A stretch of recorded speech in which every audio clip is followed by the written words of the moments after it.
오늘 여기 8장의 말씀은 이방 교회에 대한 혼란이 생겼습니다. 특히 고린도 교회에 혼란이 생겼습니다. 뭐냐 그러면은 고린도 교인들은 이방인들이었습니다.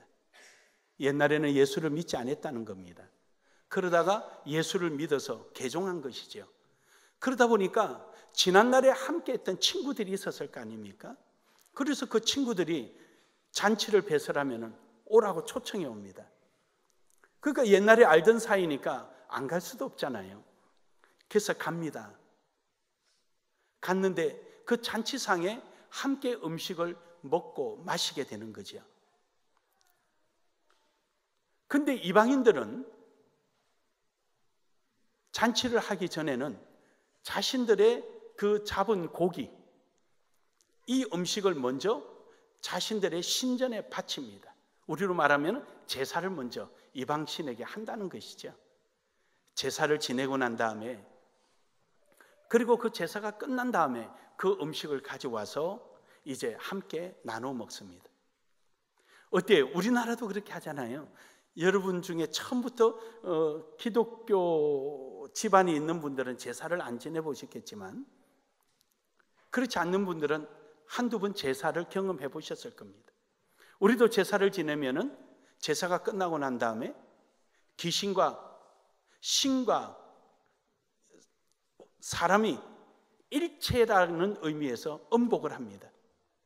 그 음복을 하고 그게 끝나고 나면 제사 음식을 이웃에게 나눠줍니다. 이것이 옛날에도 있었습니다. 그래서 함께 그 음식을 나누다 보니까 귀신에게 먼저 바쳐진 음식을 함께 나누고 그 귀신을 인정하는 행위가 되니까 이것이 문제가 생겼습니다. 그래서 어떤 사람이 왜 당신은 거기 귀신한테 드려진 제사 음식을 먹느냐고 묻습니다. 그러니까 어떤 사람은 야, 믿음으로 먹으면 돼. 이 음식이 구원의 기준이 아니잖아. 먹는 들 무슨 상관이 있어? 그렇습니다. 음식을 먹음으로 지옥 가는 게 아닙니다. 우리는 믿음으로 갑니다. 하나님의 은혜로 갑니다. 음식이 우리 구원의 조건이 아닙니다. 음식은 다만 그리스도인으로서의 가져야 될 신앙의 양심이요 건덕적인 면입니다. 여러분, 막말로 술 마신다고 지옥 갑니까? 술이 지옥 가는 기준입니까? 아닙니다. 우리는 그리스도인은 성령에 이끌려서 살아야지, 술에 이끌려서 살아서 덕스럽지 못해서 전도의 문을 막게 만들고 교회의 화합을 깨트리게 하니까 술을 먹지 못하게 하는 겁니다. 그리고 온전하게 하나님 앞에 쓰임받지 못하니까 못하게 하는 겁니다. 술이 구원의 기준은 될 수 없습니다. 흔히들 이방인들이 666 숫자를 받으면 지옥 간다고 말합니다. 666 숫자가 구원의 기준입니까? 받지 않으면 천국 가고 받으면 지옥 가는, 이것이 바로 백보자의 심판처럼 권능을 가진 겁니까? 아닙니다. 우리의 절대적 기준은 예수 그리스도입니다. 예수 그리스도입니다. 우리는 분명한 신앙의 원칙을 분명히 알아야 합니다. 우리는 예수 그리스도 외에는 구원 얻을 만한 이름이 없고 믿음 외에는 주님을 따라갈 수가 없습니다. 하지만 우리가 신앙인으로서 가져야 될 건덕적인 면이 있습니다. 우리가 덕스러워야 되고 세상의 빛이 되어야 되고 소금의 역할을 해야 될 그리스도인으로서의 마땅히 가져야 될 신앙의 윤리와 도덕이 있다는 것입니다. 바로 그 부분을 대해서 이야기합니다. 그래서 어떤 사람이 야야야 먹어도 괜찮아, 우상 제물이 무슨 지옥 가게 만들어? 지식이 있는 것처럼 보이나 그 지식이 결국은 망하게 한다는 겁니다.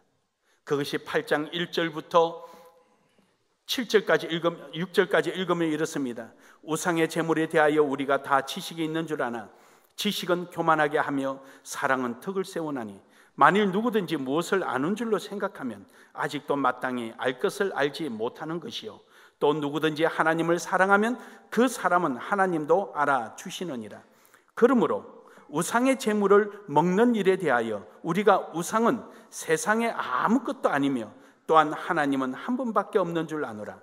비록 하늘에나 땅에나 신이나 불리는 자가 있어 많은 신과 많은 주가 있으나 그러나 우리에게는 한 하나님 곧 아버지 계시니 만물이 그에게서 났고 우리도 그를 위하여 있고 또한 한 주 예수 그리스도께서 계시니 만물이 그로 말미암고 우리도 그로 말미암여 있느니라. 그러나 이 지식은 모든 사람에게 있는 것으로는 아니므로 어떤 이들은 지금까지 우상에 대한 습관이 있어 우상의 제물로 알고 먹는 거로 그들의 양심이 약하여지고 더러워지느니라. 이 지식이 뭘 의미하느냐는 분명히 7절 하반절에 이야기합니다. 아직도 옛날의 습관대로 그냥 그대로 흘러가고 있다는 것입니다. 이것이 바로 그리스도인으로서의 건덕스럽지 못한 모습이 되는 것입니다. 그리스도인은 어딜 가나 표가 나야 되고 어딜 가나 많은 사람들에게 영향을 끼쳐줘야 되고 기준이 되어줘야 합니다.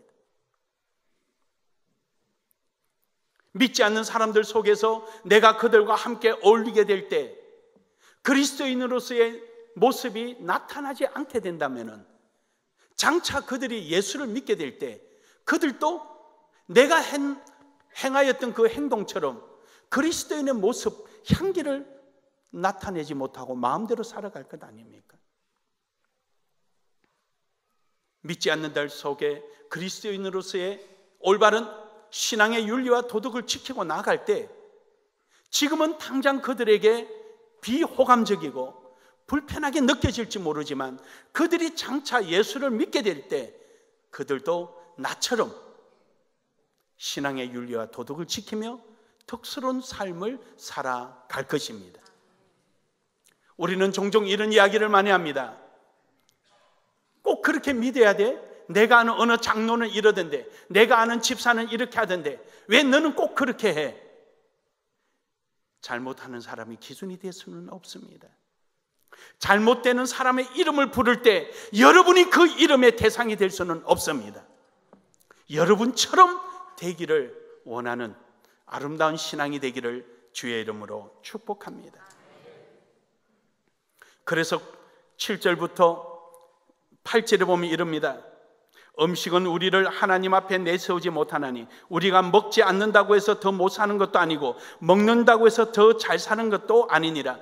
여기서 우상 숭배한 음식을 먹어도 좋다는 얘기가 아니라 부정적인 얘기죠.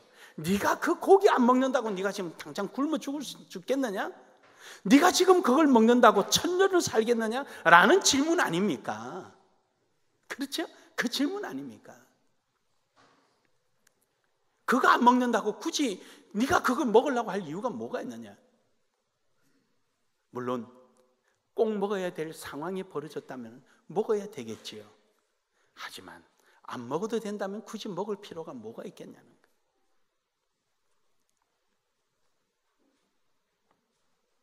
(10절에) 보면 이럽니다.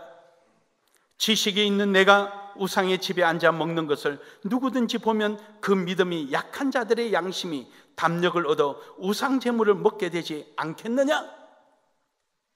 신앙이 있는 내가 무분별한 행동, 덕스럽지 못한 신앙의 모습을 보여주게 된다면 아직 신앙이 어린 사람이 그 모습을 보고 담력을 얻어서 그도 함께 그렇게 하지 않겠느냐? 여러분의 가피본이 하나님 앞에 영광이 되어야 되지, 여러분의 가피본이 하나님을 욕되게 만든다면 원본인 여러분의 신앙은 하나님 앞에 결코 잘했다 칭찬받을 수는 없을 것입니다. 여러분이 가족과 함께 불신자의 가족 속에 있단다 할지라도 여러분의 신앙을 여러분 지키고 예수 믿는 자로서의 그 모습을 단단히 보여줄 때 지금은 그들이 여러분에게 불편한 모습을 보이고 어떤 말을 한다 할지라도 후에 그들이 예수를 믿게 될 때 여러분처럼 아름다운 신앙으로 많은 사람에게 또 다른 영향을 끼칠 것입니다. 여러분이 여러분의 가족이 영원히 예수 믿지 않기를 원한다면 어떤 행동을 하든 아무 상관이 없습니다. 그러나 여러분의 친척이 분명히 예수를 믿어야 하고 믿기를 바란다면 여러분이 선한 영향력을 끼쳐야 할 것입니다. 할렐루야. 이것이 바로 여러분과 저의 책임입니다. 언제도 이야기했지만 우리 큰 놈의 흉을 한번 보고 넘어갈게. 제사 음식 먹지 말라니까 처음 개척하고 얼마나 힘듭니까? 먹을 것도 없고 그날그날 한 끼씩, 어쩔 때는 국수 먹고 이럴 텐데, 외가가 예수를 안 믿으니까 이제 뭐 장로님이 이제 교회 나오시지만 그때는 제사를 지내니까 그 얼마나 먹고 싶겠어요. 그 지 엄마 보고, 엄마 저 씻어서 먹으면 안 돼? 씻어서 먹으면 안 돼? 얼마나 먹고 싶었겠습니까? 여러분, 씻어도 안 됩니다. 구워도 안 됩니다. 우상의 제물은 우상의 제물입니다. 하나님의 사람들은 뭔가 달라도 달라야 합니다. 지금 이렇게 먹을 게 많은데 굳이 거기에 목매여야 하고 우리의 신앙의 양심에 끄리낌이 있어야 될 이유는 하나도 없다고 생각합니다. 11절에 그러면 내 지식으로 그 믿음이 약한 자가 멸망하나니 그는 그리스도께서 위하여 죽으신 형제라. 자, 여기서 11절의 말씀은 지금 8장에 보면은요 3절의 말씀과 연결되는 것입니다. 8장 3절의 말씀을 우리 같이 한번 읽겠습니다. 시작. 또 누구든지 하나님을 사랑하면 그 사람은 하나님도 알아주시느니라. 여러분, 하나님을 사랑하는 마음이 무엇입니까? 바로 오늘 11절에 있는 말씀처럼 그 믿음이 약한 자가 멸망하나니 그는 그리스도께서 위하여 죽으신 형제라. 이같이 너희가 형제에게 죄를 지어 그 약한 양심을 상하게 하는 것이 곧 그리스도에게 죄를 짓는 것이니라. 정말로 하나님을 사랑한다면 우리는 신앙의 약한 성도들의 마음을 약하게 만들거나 죄를 짓는 자리로 인도해서는 안 됩니다. 왜냐? 그 영혼도 그리스도의 죽음으로 이루어진 생명이기 때문입니다. 진정으로 우리가 하나님을 사랑한다면 나를 포기하는 것입니다. 해서 사도 바울은 13절에 그럽니다. 우리 다 같이 읽겠습니다. 시작. 그러므로 만일 음식이 내 형제를 실족하게 한다면 나는 영원히 고기를 먹지 아니하여 내 형제를 실족하지 않게 하리라. 할렐루야, 할렐루야, 할렐루야. 하나님을 사랑하는 마음, 내가 그 우상 제물을 먹음으로 인해서 누구든지 한 명이라도 실족한다면 나는 영원히 우상 제물을 먹지 않겠다. 먹을 수 있지만 먹지 않겠다. 그들의 신앙이 올바로 형성되어지고 옳은 것과 그른 것, 가한 것과 가지 아니한 것, 유익한 것과 유익하지 않는 것, 모든 것이 가나 다 유익하지 않고 모든 것이 유익하나 다 가지 아니하는 것을 스스로 판단할 수 있는 신앙의 성장이 이루어질 때까지 우리는 그들 앞에서 행동을 바르게 해야 합니다. 음식을 먹음으로 잘못됐다는 얘기가 아닙니다. 이 음식으로 인하여 누군가가 실족하게 되고 누군가가 기독교의 윤리의 보편적 가치가 오해될 수가 있다면 우리는 가감하게 끊어야 합니다. 이것이 이루어지지 않으면 안 됩니다. 고린도전서 10장 24절에서 22절에 보면은 더욱더 구체적인 내용이 나옵니다.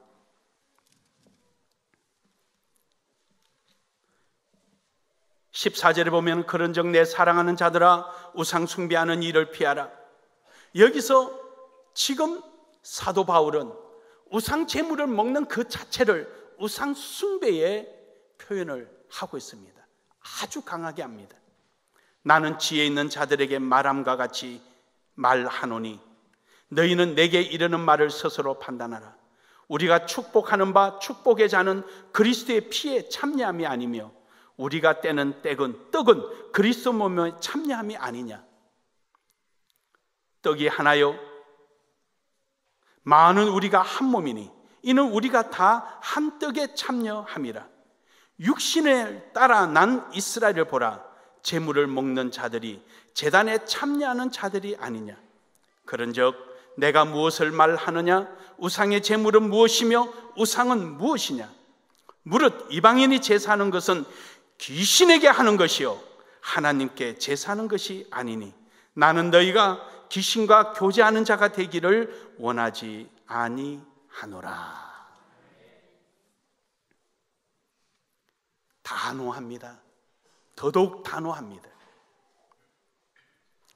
21절에 보면은 너희가 주의 잔과 귀신의 잔을 겸하여 마시지 못하고 주의 식탁과 귀신의 식탁에 겸하여 참여하지 못하리라. 그러면 우리가 주를 노여워하시게 하겠느냐? 우리가 주보다 강한 자냐? 결코 우리는 주보다 강한 자가 아닙니다. 우리는 주님을 노엽게 해서는 안 됩니다. 그러나 억지로 우상 제물이냐 아니냐, 제사 지낸 거냐 아니냐 물어보지 말라는 것입니다. 그것 또한 덕스럽지 못하다는 겁니다. 그것이 고린도전서 10장에 보면은 10장 24절에 이렇게 말씀합니다. 23절부터 보면은 모든 것이 가나 모든 것이 유익한 것이 아니요 모든 것이 가나 모든 것이 덕을 세우는 것은 아니니 누구든지 자기의 유익을 구하지 말고 남의 유익을 구하라. 무릇 시장에서 파는 것을 양심을 위하여 묻지 말고 먹어라. 여기서 말씀하는 것은 이겁니다. 당시에 축제일이 되면은 시장에 고기가 막 나와서 팝니다. 근데 그 고기가 대부분 다 부잣집에서 나오는 거죠. 로마의 고관 대신들 집에서 나옵니다. 그럼 고관 대신들은 먼저 제사를 지내고 난 다음에 그 고기를 세경 품삯으로 주기도 하고 보너스도 주기도 하고 그걸 주는 겁니다. 주면 그걸 다 먹을 수가 없잖아요. 보관도 안 되고. 그러니까 그걸 가지고 나서 시장에 와서 파는 거예요. 팔아서 돈으로 바꾸게 되는 거죠. 그래서 어떤 그리스도인들이 그렇게 시장에 와서 파는 걸 보고 이거 제사 지낸 거예요 아닌 거예요? 당신이 키운 거요 아니면 제사 지내고 가져온 거예요? 이거 묻지 마라. 모든 것이 가나 다 유익한 것이 아니고 모든 것이 가나 다 덕스러운 것이 아니다. 그는 굳이 물을 거 뭐가 있느냐? 다 하나님으로부터 온 것인데. 할렐루야. 이럴 때는 묻지 말라는 거예요. 이럴 때는 이거는 분명한 덕을 위해서 하는 겁니다. 예를 들어서 여러분이 친척 집에 가서 제사상에 앉아서 숟가락 들고 먹으려고 하는데 옆에서 동서는 제사 음식도 먹네. 우리 교회 직장 누구는 입도 안 돼. 먹어도 괜찮아. 이러고 먹지 말라는 얘기예요. 그 말 안 하거든 모른 척하고 먹고 그 말 하거든 숟가락 탁 넣으라는 거예요. 덕스럽지 못하다는 거예요. 그리고 아이들에게도 마찬가지입니다. 자녀들에게 아직 그것을 분별할 수 있는 모든 것이 가나 유익하지 아니한 것이고 모든 것이 가나 덕스럽지 못하라는 신앙의 판단력이 없는 아이들에게 혼란을 줘서는 안 되는 거예요. 우리 아이들하고 똑같아요. 어린아이가 이 칼을 어떻게 쓸지도 모르는데 무조건 맡길 수는 없잖아요. 가르친 다음에 맡겨야 될 거 아닙니까? 그런 것처럼 신앙의 약한 자들 앞에서는 우리가 하지 말아야 합니다. 그것이 바로 우리가 가지는 자세입니다. 자세입니다. 23절에서 고린도전서 10장 23절에서 33절까지 내려온 내용이 29절에 보면은 내가 말한 양심은 너희 것이 아니요 남의 것이니 어찌하여 내 자유가 남의 양심을 말미암아 판단을 받으리요. 바로 이 말입니다. 신앙이 약한 자들에게 내 양심을 주장하지 말라는 거예요. 우리는 약한 자들을 위해서 있는 겁니다. 해서 우리는 빚진 자라 그렇게 표현을 하잖아요. 사도 바울은 우리를 복음의 빚진 자라고 말합니다. 내가 먼저 은혜를 받아서 예수 그리스도 안에 있는 것은 뒤에 오는 자들을 위하여 내가 존재하는 겁니다. 해서 우리는 복음의 빚진 자입니다. 그러므로 우리는 덕스러운 신앙의 삶이 이루어질 수 있기를 주의 이름으로 축복합니다. 마지막으로 사도행전 21장 25절에 보면은 이런 말씀이 나옵니다. 주를 믿는 이방인에게 우리가 우상의 제물과 피와 목매인 죽인 것과 음행을 피할 것을 결의하고 라고 말합니다. 초대교회 때 이방인들이 예수를 믿어서 개종한 사람들이 지난날의 습성을 버리지 못하고 지난날의 풍습에 그대로 젖어 사니까 예루살렘 교회가 모여서 결의를 합니다. 즉 지금으로 말하면 총회죠. 총회가 열려서 앞으로 이렇게 해야 한다 하고 주를 믿는 이방인들에게 피를 먹지 말 것이며 목매인 짐승도 먹지 말 것이며, 어떤 분들은 목매인 짐승 먹지 말라니까 개고기 안 먹으면 안 된다고 막 그런 분이 계셔요. 목을 맨다는 것은 모세 혈관이 다 터져서 이 근육질 속에 피가 다 스며 들어가는 거예요. 그래서 피체 음식을 먹게 되니까 목매인 짐승을 먹지 말라는 것이지, 목매어서 죽은 짐승을 먹지 말라는 것이지 개고기에 한정해서 하는 말은 아닙니다. 이것은 피채 먹지 말라는 것에 의미하는 것입니다. 그래서 제사 음식과 피채 음식을 먹지 말으라고 말합니다. 사랑하는 여러분, 오늘 여러분 오직 하나님께만 드려지는 신앙이 되기를 주의 이름으로 축복합니다. 힘들고 어려울 줄 압니다. 더군다나 시부모님을 모시고 있는 여러분들은 얼마나 힘들겠습니까? 또 어떤 분들은 그런다 그래요. 시가에 가서 제사 음식할 때 십자가를 꺾고 음식하면 괜찮다고. 그럼 아이에게 부적을 달고 다니죠 그냥. 그래요 여러분, 그것은 여러분이 신앙적으로 싸워야 될, 또 이겨내야 될 과정입니다. 누구에게나 다 그런 과정은 거치고 또 거쳐야 합니다. 여러분 기도하시고 또 하나님 앞에 매달리시고 여러분을 고아로 버려두지 아니하시는 성령의 하나님이 여러분과 함께 동행하실 터인데 성령께 의지하시고 여러분의 신앙을 지켜나가는, 오직 하나님께만 영광 돌리는 여러분 모두가 되기를 주의 이름으로 축복합니다. 축복합니다.